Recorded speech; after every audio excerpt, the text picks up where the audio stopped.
y sobre todo saber qué tipos de shock y qué debemos de hacer ante estos tipos de shock, cómo actuar, cómo poder salvar una vida cuando hay algún tipo de accidente que de repente te provoque un estado de shock. Y bien, ¿qué cosas? La palabra shock se define como un síndrome de etiología multifactorial desencadenada por una inadecuada perfusión sistémica aguda y caracterizado por el desequilibrio entre la demanda y oferta del oxígeno a los tejidos. ¿Ok? ¿Se escucha bien? Porque veo algunos chats que dicen que no se escucha.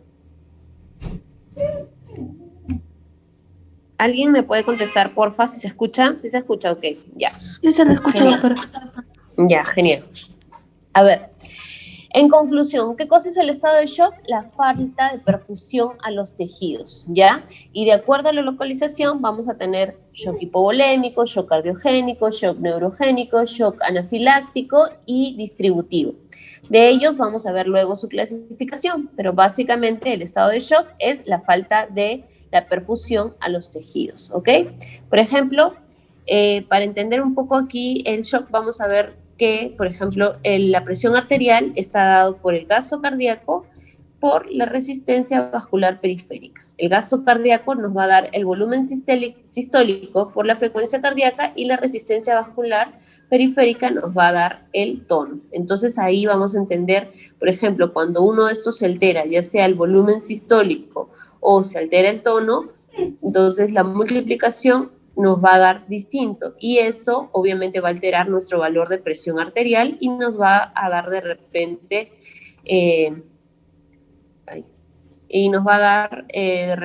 una alteración de lo que es la presión arterial sistémica, ¿no? Y obviamente eso va a producir, por ejemplo, un shock hipovolémico. Quisiera saber si están bien. Ok, ya sí se ve en la pantalla porque estoy viendo desde mi celular. Bien, entonces, conclusión de estas dos diapositivas. El shock es la hipoperfusión a los tejidos, ¿no? Y de acuerdo a su localización y de acuerdo a la fisiología, vamos a entender los diferentes tipos de shock. ¿Para qué les puse esta multiplicación que en realidad es la formulita de la presión arterial? Para que entiendan que si uno de estos valores se altera, se va a alterar nuestra presión arterial y por ende nos va a provocar probablemente una hipotensión arterial, una hipoperfusión tisular, ¿no? Ahora, la clasificación. Tenemos aquí la clasificación que es lo más clásico, ¿no? Vean la figurita, ¿ya? Vean la figurita de la derecha. Los tipos son hipovolémico, dentro de ellos tenemos el hemorrágico y el no hemorrágico, tenemos el cardiogénico, tenemos el distributivo, que dentro de ellos también tenemos tres subtipos, que son el séptico, el anafiláctico y el neurogénico. Tenemos el endocrino, tenemos el obstructivo. ¿Ok? Ahora, ¿cuál es Espérense.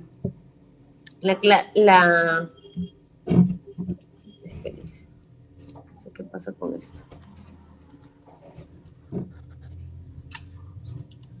Ya. ¿Cuál es los patrones hemodinámicos de los diferentes tipos de shock? ¿Están en esa diapositiva? No sé por qué está pasando. El internet está loco.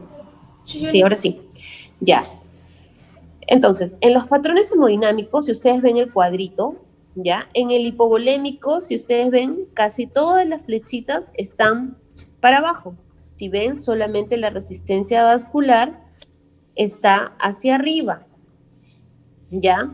Miren, son las 9:51, chicos. Nuestra clase empezaba a las 9:30. Me distrae un montón tener que estar aceptando a sus compañeros, porque tengo que estar aceptándolos. Ya se supone que la tolerancia solo es 10 minutos, ¿ok? A partir de este momento ya no voy a dejar entrar a nadie más. Entonces, regresando, si ven ustedes las flechitas del shock hipovolémico, ven su gasto cardíaco, ¿no? Todas las flechitas van hacia abajo y si se dan cuenta, la única que va hacia arriba es la resistencia vascular, ¿ok?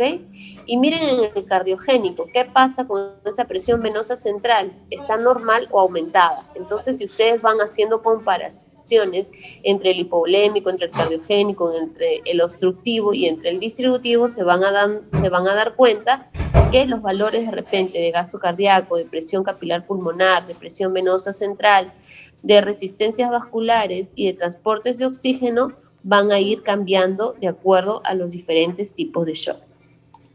¿Ok? Vamos a comenzar por el más clásico, que es el shock hipovolémico, ¿ya? El shock hipovolémico es lo más clásico. Imagínense ustedes que van a una cierta velocidad y sufren, Dios no quiera, un accidente automovilístico y se empotran el abdomen contra el timón, ¿no? Entonces, ustedes van a estar lúcidos probablemente un momento y de repente van a empezar a perder la lucidez. ¿Por qué? Porque muy probablemente dentro del abdomen esté habiendo una hemorragia de los órganos internos. Lo más probable es que sea el vaso o el hígado, que es lo más clásico que se rompe en un trauma abdominal, y esto va a originar un gran sangrado por dentro. Entonces, ¿qué es lo que va a pasar? Va a haber hipotensión, ¿no? Entonces, van a empezar a perder de repente el conocimiento, sus funciones vitales van a estar inestables, y es un ejemplo clásico del shock hipovolémico, un sangrado por dentro. Ahora, un sangrado evidente puede ser igual, un trauma que de repente, Dios no quiera, ¿no? Una persona que está trabajando en una máquina moledora y se corta toda la mano, ¿no? Obviamente se viene en gran sangrado y obviamente eso también le va a producir un shock hemorrágico hipovolémico, ¿ok? Entonces se produce por una gran pérdida de sangre, ¿no? Y también en los quemados, por ejemplo, los quemados también pierden grandes líquidos. ¿Por qué? Porque la piel y el tejido celular subcutáneo está conformado de mucho líquido, ¿no? Y electrolitos. Entonces, ¿qué es lo que pasa? Porque obviamente toda esta piel se daña al haber este agente que va a producir el fuego, que va a producir la quemadura, va a anular todo el líquido extracelular y todos los electrolitos. Entonces, obviamente, su nivel de líquido va a bajar y la disminución de este líquido va a producir un shock hipovolémico. Entonces, nos queda claro que el shock hipovolémico básicamente es pérdida de líquido, ya sea sangre o el líquido. Y hay dos subtipos, que es el hemorrágico y el no hemorrágico, ¿ok? Si no entienden algo, me pueden interrumpir, por favor. Aquí tenemos, por ejemplo, qué es lo que pasa, ¿no? A nivel de la hemorragia coronaria, por ejemplo, con un shock hipovolémico delgado, hay necrosis del intestino delgado. En la hemorragia cerebral, de repente izquierda, en el lado derecho, en la tomografía, ustedes van a ver la parte en esa tomografía está bien coloreada, que es una especie de sangrecita, ¿no? Entonces, toda esa parte probablemente ha habido un ACV y toda esa parte se va a quedar sin una buena perfusión de oxígeno y eso va a producir un shock hipovolémico, ¿no? Y a nivel de la hemorragia alveolo-pulmonar, igual. Ok, entonces, el shock no hemorrágico está desencadenado por pérdidas de fluidos intravasculares, como es el caso que ya les expliqué, de las quemaduras, grandes deshidrataciones, diarreas, también en la época del cólera, por ejemplo. La gente no se moría por el cólera directamente, sino se moría porque la pérdida de líquido y el litos era abundante, ¿no? Este Vibrio cholerae producía unas diarreas súper hiperosmolares, entonces lo que hacía era perdía mucho electrolito y mucho líquido. Entonces es por eso que se descompensaban y se morían, pero no literalmente por el mismo Vibrio cholerae, sino por las consecuencias que te traía el shock hipovolémico y que en su momento no eran atendidas a tiempo, ¿no? Por más que le ponían chorros y chorros de agua, igual se descompensaban, pues porque no compensaban bien el tema de los electrolitos, ¿no? Entonces, puede haber pérdidas externas como vómitos, diarreas, pérdidas cutáneas y pérdidas internas, como ya les expliqué, por ejemplo, en el caso de traumas, ¿no? Y también en el caso de diarreas donde hay pérdidas de proteínas plasmáticas. Bien, el otro tipo de shock que les había comentado es el shock cardiogénico, que este shock también es muy importante saberlo. Y se produce básicamente por una intensa depresión en la capacidad sistólica del corazón. ¿Qué es la parte sistólica? Es donde se hace la contracción del corazón, ¿no? Entonces, para eso yo tengo que tener un buen llenado ventricular para que mi ventrículo izquierdo expulse con toda la fuerza y bombee hacia todo mi organismo o hacia todo mi cuerpo la sangre, ¿no? Ahí es donde se produce la contracción. Entonces, ¿qué pasa si esto está mal? Obviamente me va a producir un shock cardiogénico. La causa más frecuente es un infarto, por ejemplo, ¿no? Con más de 40% de la masa miocárdica. Si hay un infarto, si hay algo que no me deja llenar bien mi ventrículo y no me va a dejar expulsar, obviamente me va a dar un shock cardiogénico. Otra de las causas también puede ser las arritmias graves, ¿no? Entonces aquí tenemos el shock cardiogénico, ¿no? Un ventrículo que de repente no puede hacer bien su trabajo y va a producir daño a nivel endotelial del corazón. Entonces, 4 causas que lo justifican en su desarrollo de Lima: depresión intensa de la función contráctil del ventrículo, o sea, ese ventrículo no va a funcionar bien, ¿no es cierto?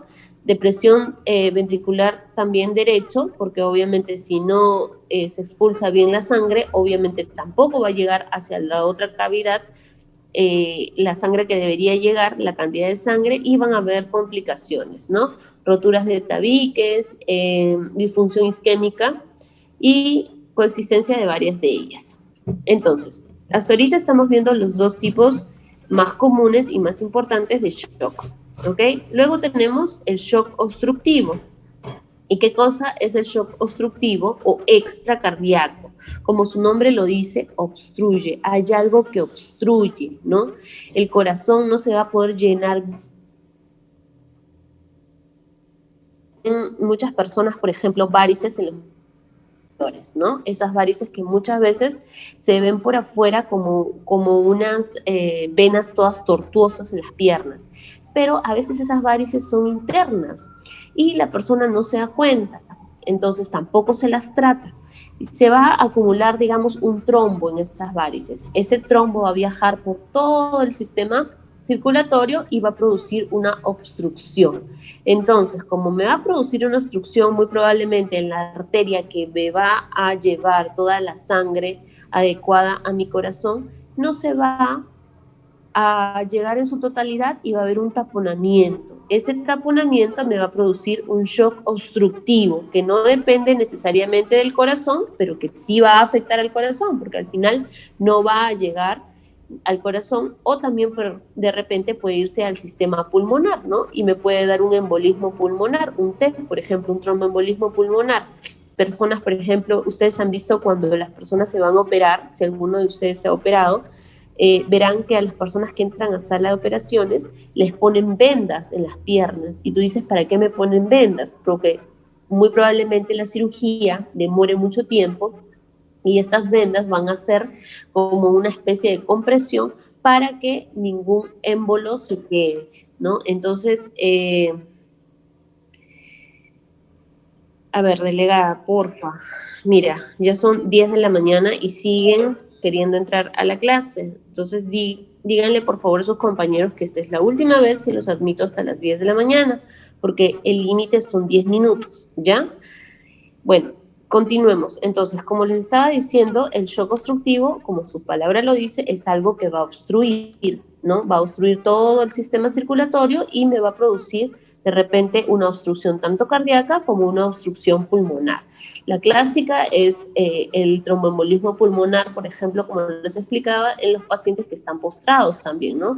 No solo en los pacientes que van a entrar a sala, sino pacientes de repente ancianos que están postrados, qué sé yo, por una fractura de cadera, por ejemplo, que tienen que estar postrados probablemente entre 5 a 6 meses, ¿no? Para que ese hueso de la cadera pegue y lo que va a producir si es que no toman su warfarina, por ejemplo, lo que va a producir son trombos, ¿no? Y ese trombo va a viajar a través del torrente sanguíneo y obviamente va a producir un shock obstructivo.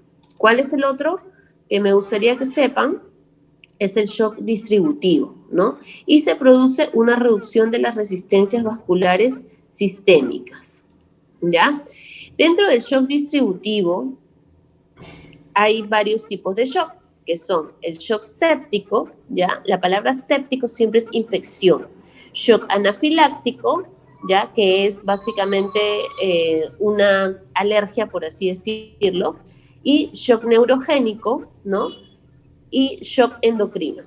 De estos, lo que me importa que sepan es el shock séptico, por ejemplo, que es a partir de un foco infeccioso, ¿ya? Generalmente es desencadenado por los bacilos gram negativos, generalmente, pero no siempre, ¿ya? El shock anafiláctico, por ejemplo, es muy importante que ustedes como médicos sepan tratar un shock anafiláctico. ¿Qué pasa, por ejemplo, cuando ustedes van al serum, ¿no? Lo único que a veces se tienen las postas es mucha amoxicilina y mucha penicilina. Pero esto es gravísimo si es que una persona que es alérgica a esto lo consume o ustedes se lo medican, ¿no? ¿Por qué? Porque lo primero que va a decir es, usted me medicó esto y mi paciente se murió. Entonces, mucho cuidado, chicos, nunca se lancen, ¿ya? Nunca se lancen, por favor, a dar de frente ampollas, ¿ya? Siempre en la medicina, cuando ustedes empiecen a dar tratamiento, siempre empiecen de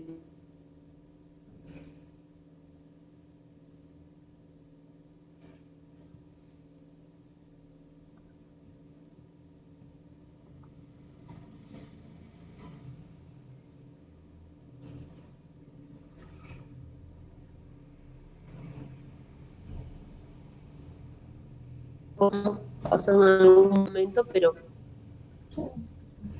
al menos en emergencias siempre tiene que pasar Doctora, se le que tú escucha le pones o entrecortado. le indicas algún medicamento y te empieza a hacer un shock anafiláctico, que si no es bien atendido hasta se te obstruye. ¿No se escucha? ¿Ahora? Ahora sí, ¿Ahora? ¿Me doctora. escuchan? Escucha. Ok. A ver, les decía que, por ejemplo, cuando ustedes hagan sus prácticas o estén, por ejemplo, en el serum, tienen que tener mucho cuidado con el tema de la anafilaxia, ¿ya? Sobre todo aquellas patologías donde ustedes pueden indicar el tema de penicilinas. Es muy complicado a veces eh, tener un tema de tratamiento para una anafilaxia, ¿ya? Es bien complicado ese tema. ¿Por qué? Porque tú no sabes hasta dónde va a ir ese paciente. De repente puede ser un paciente que es muy intolerante a muchas cosas, a veces incluso hasta a los AINES, ¿no? Hay pacientes que son alérgicos a los AINES. Por eso siempre que uno vaya a recetar algo, tiene que preguntar y escribir en la historia clínica. Eso es lo único que te va a salvar de no cometer eh, qué sé yo, una muerte no deseada, ¿no? Entonces, si tú escribes en la historia clínica que le preguntaste al paciente y el paciente te dijo no soy alérgico a tal, por lo menos cuando te toque declarar vas a estar un poco aliviado del tema legal, pero igual si tú vas a medicar, por ejemplo, una ampolla de penicilina, siempre colocar en la receta, ya es roche de la enfermera si lo hace o no lo hace, pero siempre deben colocar en la receta previa prueba de sensibilización. ¿Y cómo se hace esa previa prueba de sensibilización? Aspiran un poquito del medicamento y se lo colocan de forma intradérmica en el brazo. Si eso en 10 minutos reacciona con una superpápula, entonces ese paciente no puede recibir el tratamiento de penicilina. Y si de repente no lo pueden hacer en el brazo, de repente unas gotitas del medicamento en el ojo y esperan 10 minutos, pero es una gotita o máximo 2 gotitas, no es un chorro, porque igual si es alérgico va a ser una anafilaxia. Y si esa anafilaxia progresa, muy probablemente van a hacer una obstrucción, ¿no? En la parte se le va a agrandar la glotis y obviamente eso van a terminar entubando al paciente. Entonces miren qué importante y cómo se puede salvar una vida si es que tú haces una buena historia clínica y preguntas, ¿es alérgico o no es alérgico? Y también de paso al familiar, ¿sabes si es alérgico o no es alérgico? ¿Por qué? Porque el problema va a ser para quien lo indicó, obvio para quien lo administró también, ¿no? Porque también es deber de la enfermera hacerle un descarte profiláctico, pero sobre todo es para quien indicó. Entonces, esto te trae muchos problemas legales y sobre todo el primer concepto de la medicina es no hacer daño, ¿no?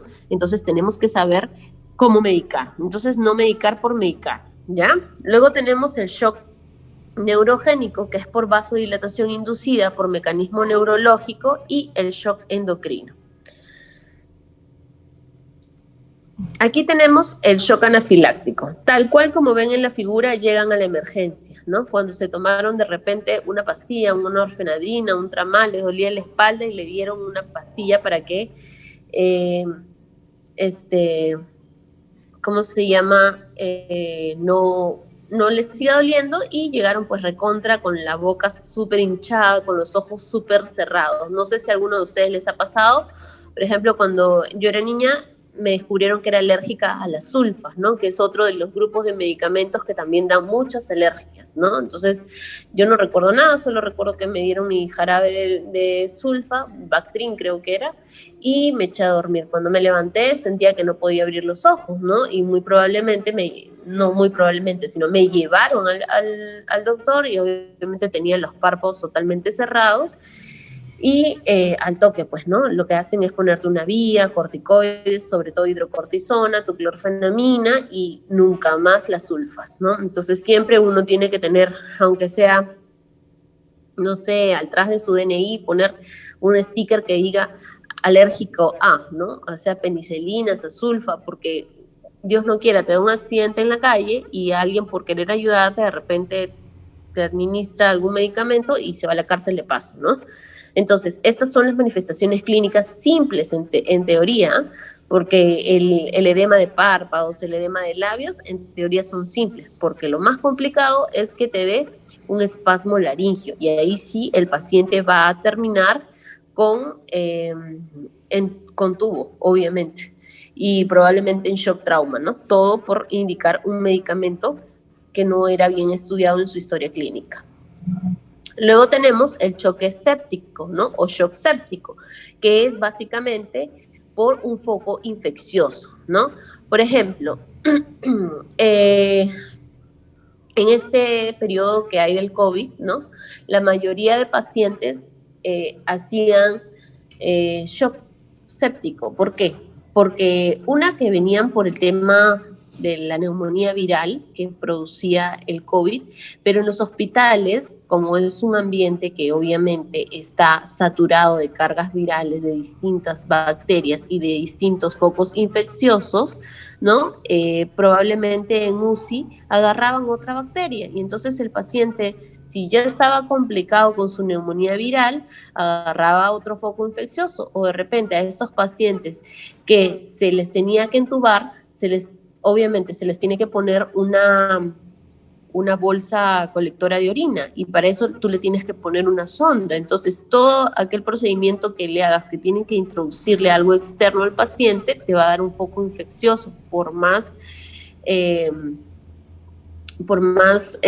bioseguridad o por más tema de asepsia que tengas al momento.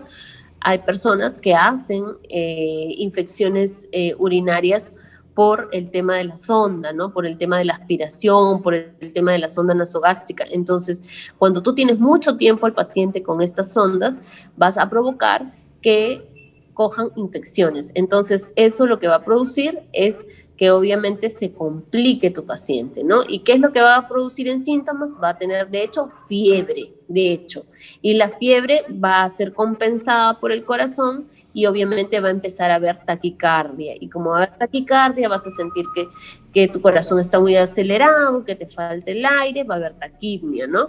Y así van a ir desarrollándose todos estos síntomas. Y a nivel bioquímico, obviamente, para tú decir que hay una infección, tienes que haber sí o sí leucocitosis, ¿no? Y obviamente tus niveles de PCR o BCG, que son reactantes de fase aguda, ¿no? Que te indican que el paciente pues está con una infección en ese momento, ¿no? Luego tenemos lo que es el shock neurogénico, ¿no? Que básicamente es por una lesión medular que va a interrumpir la inervación del sistema nervioso simpático, de los vasos sanguíneos y el corazón. Aquí va a haber una pérdida súbita de lo que es el sistema nervioso simpático, y va a producir una vasodilatación que no va a ser muy controlada. ¿Cuáles son los signos clásicos del shock neurogénico? Hipotensión, con presión arterial diferencial amplia, una frecuencia cardíaca normal o bradicardia.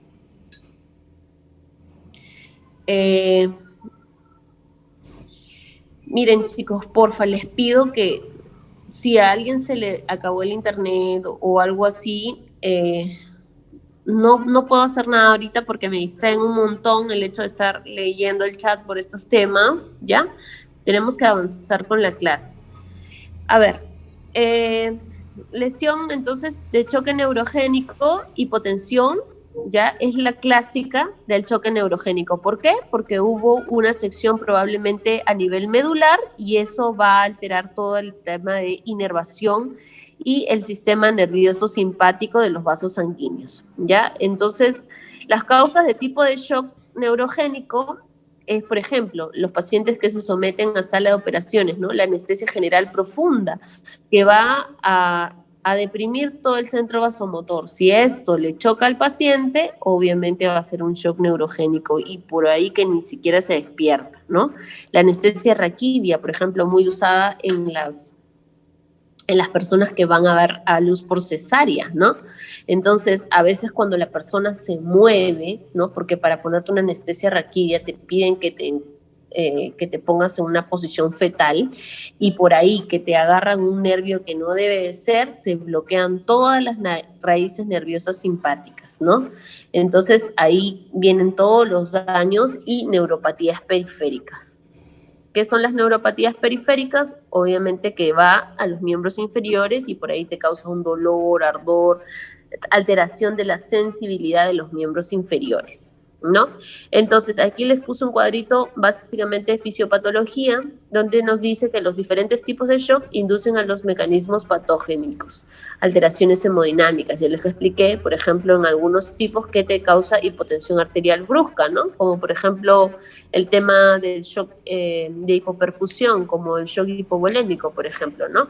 Entonces, básicamente porque hay daño tisular. Ahora, el tratamiento no es, si alguien me quiere hacer una consulta, por favor, abre su micro y hábleme, ¿ya? Porfa, porque estoy desde el celular, con el audio del celular y no me es posible leer tanto, pero porfa, intervengan con toda la confianza del mundo. Doctora, ¿me escucha? Hola. Sí, te escucho perfecto, cuéntame. Hola, tengo una consulta sobre el shock endocrino. ¿Cuáles serían los signos que podríamos ver en el paciente? ¿Y cómo se trataría? Ya. ¿Cuál sería el tratamiento? Ya, el shock endocrino, como te lo puse aquí en esta figurita que estás viendo ahora, el shock endocrino es parte, ¿ya?, de un tipo de shock que, por ejemplo, lo que va a hacer es alteración a nivel hormonal, ¿ya? Y también te va a producir probablemente un shock que te cause hipotensión, un shock que te cause aumento de frecuencia cardíaca para poder compensar esa hipotensión. Ahora, justo iba al tema de tratamiento, que en realidad el tratamiento se los voy a explicar muy someramente porque ustedes todavía no están en el tema de tratamiento, pero sí saber qué hacer y era por eso que luego van a entender un poco el video, aunque no lo escuchen, pero van a entender cómo se debe de tratar a un paciente o yo lo voy a explicar el video. Por ejemplo, si tenemos un shock hipovolémico, ¿qué es lo que debemos de hacer si perdemos líquido? Obviamente reponer ese líquido. Entonces, vamos a ver primero si tenemos un shock hipovolémico hemorrágico notable y de repente hacer un torniquete en ese brazo que está súper sangrando y controlar ese sangrado, ¿no? Y lo primero, si es que ya somos médicos y llegamos en una ambulancia, podemos de repente ponerle vías, ¿no?, en los dos brazos y empezarle a reponer fluidos. Esto nos va a permitir que llegue por lo menos el paciente con vida al establecimiento de salud más cercano. Reposición también de hemoderivados, ¿no? Si, por ejemplo, una paciente con un mioma uterino submucoso, por ejemplo, está sangrando a chorros porque el mioma se torció y está sangrando a chorro, obviamente le voy a reponer sangre, ¿no? Y reposición de fluidos. ese es básicamente el tema de lo que es, ¿cómo se llama? La reposición en el shock hipovolémico. ¿Cómo tratar el shock hipovolémico? Compensar el líquido que está perdiendo, ¿no? Ahora, el shock cardiogénico. ¿Qué era el shock cardiogénico? También la hipoperfusión o la falla sobre todo del ventrículo izquierdo, ¿no? Entonces, una rápida corrección de esa hipoxemia, ¿no? Lo voy a entubar, le voy a dar oxigenoterapia, ¿no? Lo voy a conectar probablemente con un ventilador mecánico, igual le voy a abrir accesos venosos, le voy a reponer esa hipovolemia, le voy a corregir las alteraciones metabólicas, y esto ya se hace a nivel hospitalario. Pero para que tengan un conocimiento somero de las cosas, se los estoy diciendo. Ya luego vamos a ver qué cosa es lo que van a hacer ustedes en campo o como primeros auxilios, que es el curso. Shock séptico, básicamente, si mi foco es de infección, yo voy a tratar la infección. Le voy a dar, obviamente, antibióticos, ¿no? Para eso, obviamente, le voy a hacer probablemente un cultivo, un hemocultivo, para saber de repente de qué bacteria se trata. Y entonces, así yo poder dar el antibiótico indicado, ¿no? Y no estar jugando también con los antibióticos porque resistencia del antibiótico, estar controlando, ¿no? Para ver cómo va respondiendo el paciente. Y, por ejemplo, en el shock anafiláctico lo que se usa sí es, bueno, en los hospitales, de lo más bajo a lo más fuerte, ¿no? Por ejemplo, llega un paciente, como vieron en la figura, con un edema de párpados, un edema labial, le colocamos una vía, ¿no? Le pasamos un poco de cloruro, le pasamos hidrocortisona de 100 a 150 miligramos, y una clorfenamina, ¿no? Si con esto no revierte, ya luego se usa el tema de la adrenalina y expansores plasmáticos, pero eso ya se hace en shock trauma, ¿ya? Esos son los básicos que ustedes deben de saber.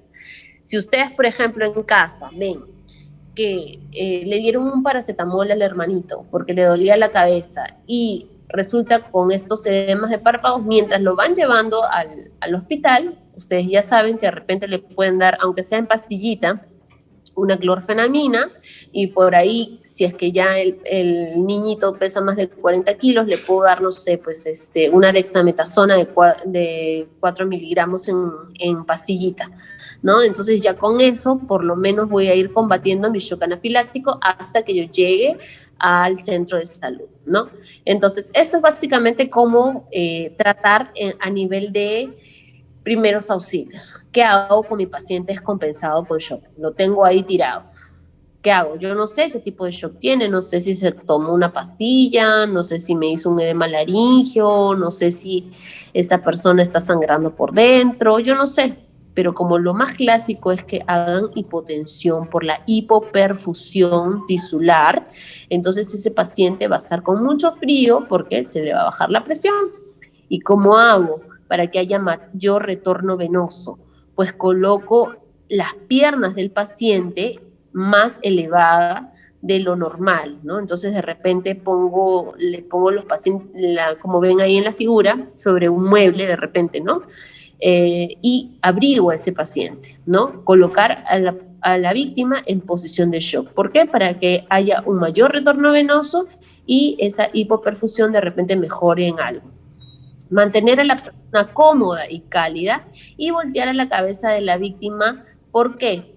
Porque muy probablemente esa víctima de repente sea, no sé, tenga ganas de vomitar y se pueda volver a aspirar con su vómito. Entonces, por eso debemos siempre colocar la cabecita de la víctima hacia un lado, ¿no? Pero, ¿qué pasa si, por ejemplo, esa paciente, Dios no quiera, se cayó del 5º piso y tuvo una sección medular que nos va a provocar un shock neurogénico? Entonces, ahí hay que evaluar si realmente podemos movilizar o no podemos movilizar el cuello, ¿ya? Esto es la posición conocida como la posición anti-shock, que básicamente es lo que les he explicado, y lo que tienen que hacer, obviamente, después de dar estos primeros auxilios, es obviamente llamar al número de emergencias, mientras ustedes pueden ir controlando las funciones vitales y pueden ir haciendo una pequeña historia clínica, ¿no? No dar de comer al paciente, no dar de beber al paciente, y les voy a proyectar ahora de nuevo el video porque de repente así no lo escuchen, lo van a, eh, lo van a poder de repente entender mejor.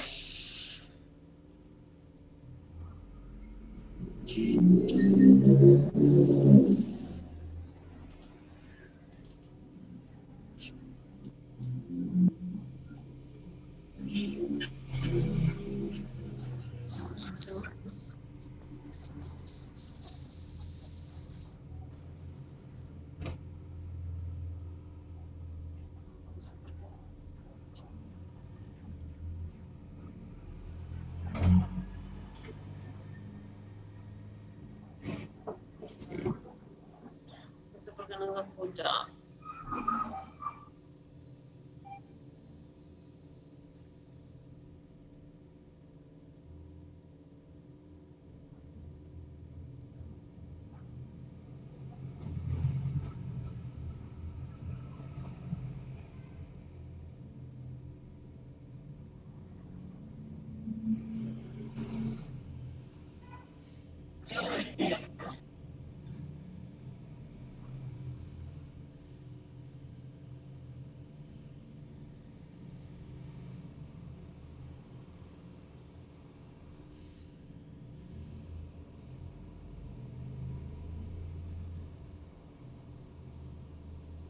Ya, hasta ahí lo que hice, si es que no escuchan, es básicamente acostar a la persona, ¿no?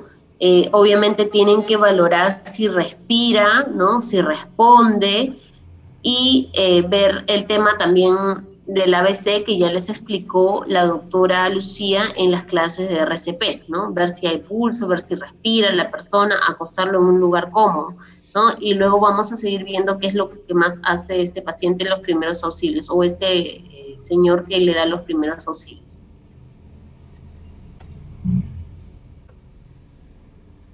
Le desabotona.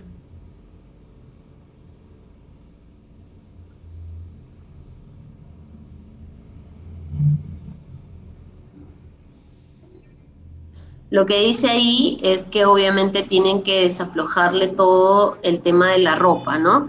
Por ejemplo, de repente el cinturón que está provocando más obstrucción en el abdomen de repente, o desabotonarle los zapatos también, ¿no? Sacarle todo aquel objeto que le cause compresión.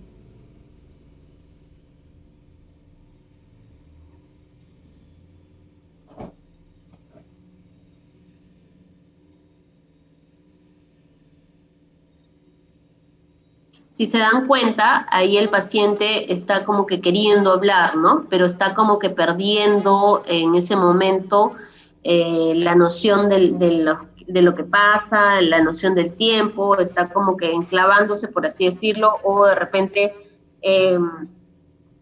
todo su sistema nervioso central y autonómico está un poco alterado. Entonces, eso va a hacer que el paciente entre en confusión.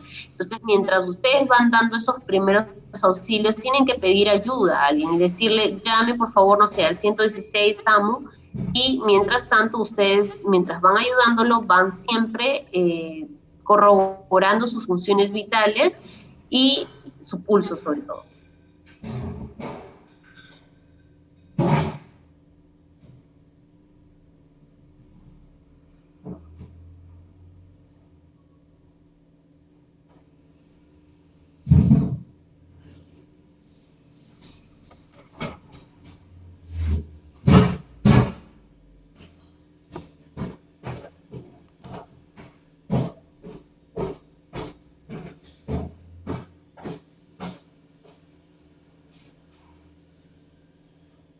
Bien, lo que dice ahí es básicamente que no le den nada de beber ni de comer al paciente, tiene que estar con la víctima, siempre alerta, tiene que abrigarlo por el tema de la hipotensión y de la hipoperfusión, tienen que elevarle los miembros inferiores y siempre controlándole las funciones vitales, ¿no?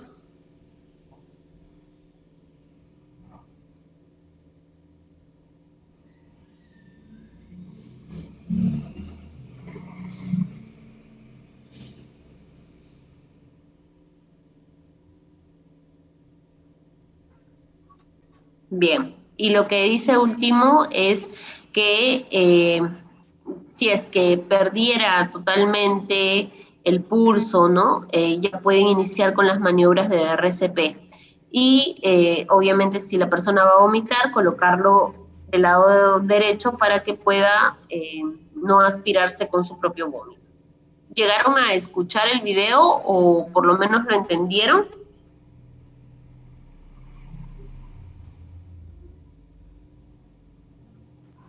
Chicos. Sí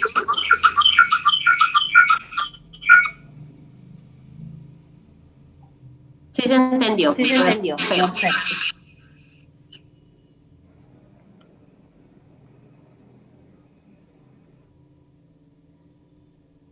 Bien. Bien. ¿Alguna pregunta?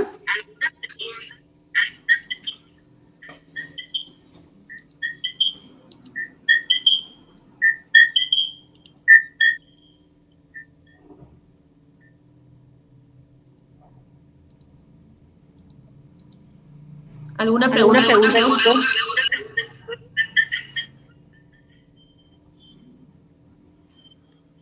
¿Alguna ¿Alguna pregunta? pregunta?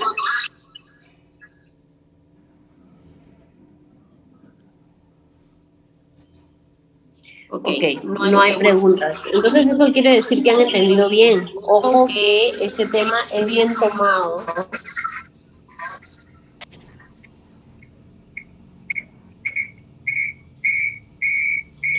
¿Cómo se trata un shock endocrino? Igual, abriéndole vías periféricas, controlándole el tema hormonal, ¿no? Porque muy probablemente el shock endocrino, por ejemplo, da en los temas, por ejemplo, de una hipertirotoxicosis, que es lo más frecuente, entonces tienen que tratarlo. Me parece que no se escucha bien, ¿no?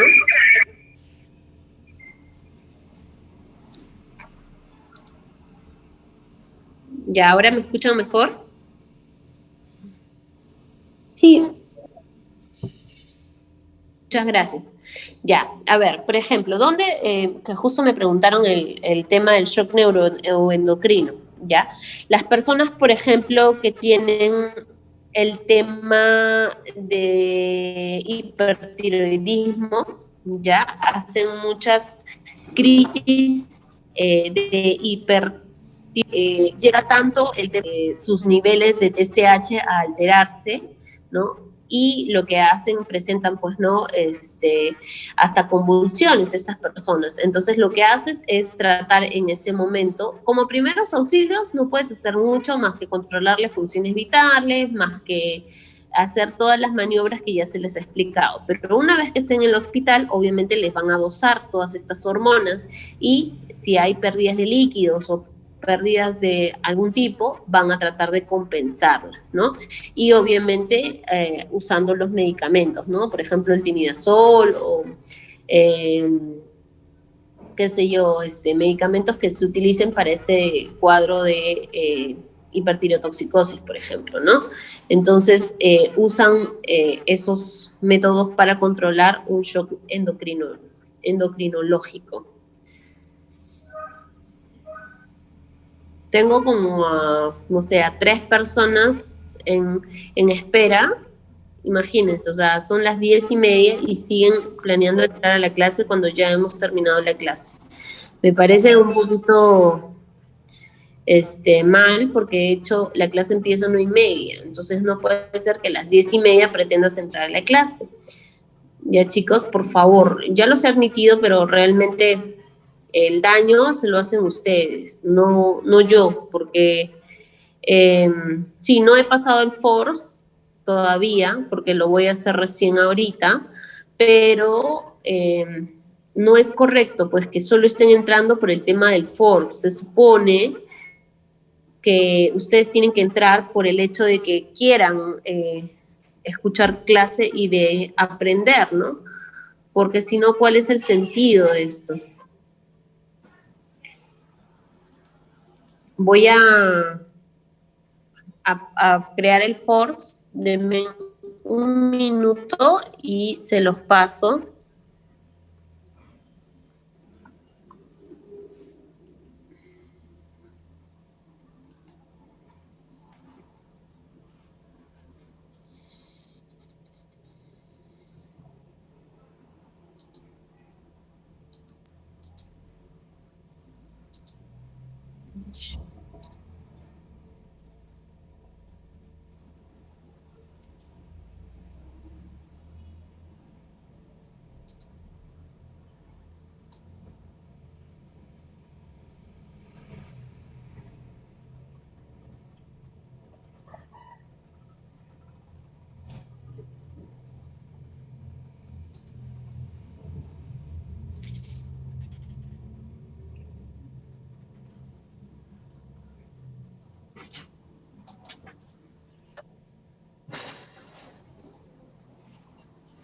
Es el colmo, sigo teniendo chicos que están en sala de espera recién a las 10:33.